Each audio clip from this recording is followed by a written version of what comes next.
Great to see you this Wednesday. Today's commercial-free coverage starts with last night's State of the Union speech and the opposing party's response. History 101, what's known as the State of the Union, used to be called the President's Annual Message. The Constitution doesn't say it has to be annual, and it doesn't have to be on TV because the framers didn't have TV. The first radio broadcast was by President Coolidge in 1923. The first TV broadcast, President Truman in 1947. The first webcast, President George W. Bush in 2002. Before we look at 2015 and what President Obama hopes to accomplish in his last 2 years in office, we're exploring what he has and has not accomplished in his first 6 years. On a quest to define his legacy, here's how President Obama's promises are playing out. First, the economy. Pick any metric you want. America's resurgence is real.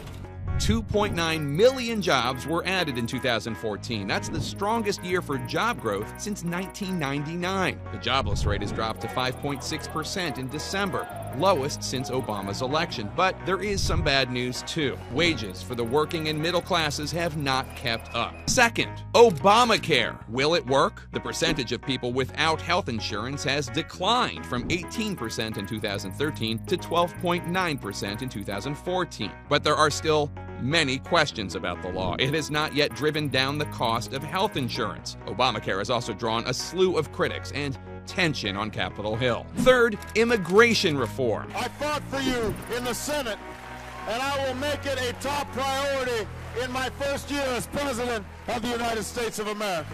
Obama promised that if Congress did not act, he would do everything in his power to ease deportation. We'll take steps to deal responsibly with the millions of undocumented immigrants who already live in our country.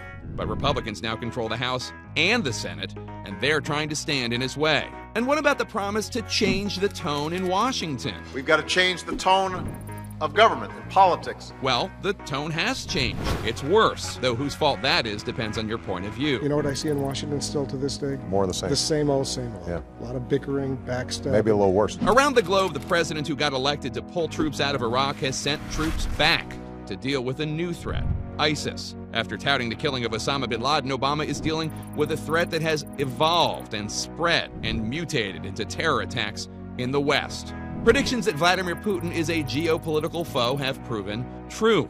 And don't forget, 90 miles off the coast of Florida, the United States has begun an historic change in U.S. policy toward Cuba. And then there's Obama's first promise as president, closing Gitmo. Guantanamo will be closed no later than 1 year from now. Flash forward, it is still not closed. Will Guantanamo Bay Prison be closed down by end of next year? I'm going to be doing everything I can to close it. So welcome to this year's State of the Union, where we'll see which legacy items move to the top of his list.